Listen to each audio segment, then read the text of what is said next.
রিয়াস কিচেনে তোমাদের সকলকে স্বাগত জানাই। আজকে ডিম পরোটা বানাবো। ডিম পরোটার জন্য প্রথমে এখানে আটাটাকে মেখে নেব। আটাটা নুন, চিনি, তেল দিয়ে ময়ন দিয়ে মেখে নিয়েছি এবং ছোটো ছোটো গোল গোল লেচি করে নিয়েছি। লেচিটা একটু ঢেকে রাখবো, জানালে শক্ত হয়ে যাবে।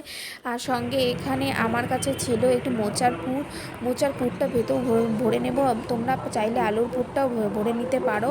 এখানে প্রথমে হচ্ছে বাটির মতো করে নেব গোলাগুলো বাটির মতো করে তার মধ্যে পুরো পুরটাকে কাচিয়ে ভরে দেব। ভরে চারপাশ থেকে এটাকে আমি ভালো করে মুড়িয়ে দেবো, যাতে আমার পুরটা বাইরে বেরিয়ে না আসে, এবং আস্তে আস্তে এটাকে গোল করে নেব হাতের সাহায্যে। তারপরে আটা চিটিয়ে নিয়ে এটাকে ভালোভাবে দুপাশে আটা লাগাবো এবং এবার বেলতে শুরু করব। বেলে নিলাম।